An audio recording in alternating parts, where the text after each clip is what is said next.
Gravity Falls, a show of humor, mystery, and casual viewing. Unless you're me. My name is Christian. You're probably wondering why I'm dressed as Dipper Pines and about to rewatch the entire series.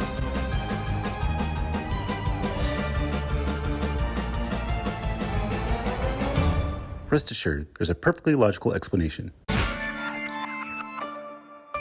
All right, now we'll move on to Fight Fighters. This is another good episode, not really too much going on in this one. Basically, it kind of continues Dipper's rivalry with Robbie and Dipper trying to get with Wendy. We start the episode with Dipper, Mabel, Stan, Suze, and Wendy at the arcade. And Dipper and Wendy are playing a video game called Fight Fighters, which is kind of like a Street Fighter, Mortal Kombat type fighting game. And they're having fun together, but then Robbie walks in, which obviously makes Dipper furious. This kind of like establishes more of that Robbie is in a band and, kind of uses it to try to impress Wendy. And, that'll become a plot point, in a future episode. And then Robbie cuts in and continues playing the video game with Wendy, which gets Dipper even more upset. And then while Robbie's glaring at Dipper, Wendy tells him that she's going to go camping with her dad. But with Robbie being Robbie, he's not listening and then just continues to glare at Dipper. So then we cut to some time later when the gang is back at the Mystery Shack and suddenly the characters hear noise coming from outside. So then Dipper checks the window and realizes that it's Robbie playing a song from his band. And he's wondering where Wendy is. But then Dipper tells him that she's not there and that she's going on a camping trip with her dad. And he tells him under his breath, it's like, you would have known that if you were paying attention. And that obviously gets Robbie upset. Dipper, out of, desperation, accidentally breaks Robbie's phone. Then he picks up Dipper and he's about to fight him. And then Stan sees him and says, hey, I know a fight when I see one. Stay right there. I'll be right out. So then Robbie lets go of Dipper and then tells him to meet him at Circle Park for a fight at 3 o'clock. So then Dipper becomes all nervous and then Stan comes out. You can either fight like a man or hide like a wimp. And then Dipper chooses to hide like a wimp. Then we get mentions of Suze's cousin Reggie, who will get introduced in the next season as like a minor character to set up the premise for that episode. So then he decides to go back to the arcade and play some video games to pass the time. And he goes to play the game Fight Fighters. And right when he's about to put a coin in, the coin falls to the ground. So then he crouches down into the game cabinet and he sees a description for a combo move that says to unleash ultimate power. And he's like, oh, well, I like ultimate power. So he puts the quarter back in the machine. He does the combo move and suddenly there's a flash of light and the game says select characters. So he selects the character of Rumble McSkirmish and then Rumble McSkirmish comes to life. So now Dipper kind of has this kind of like bodyguard character that he could use to kind of fight his battles for him. But obviously Rumble doesn't really understand like the real world and everything like that. And he thinks, he's still in a video game. He's trying to find like the greatest fight fighters in the world and then wants to go to like the USSR and everything. So,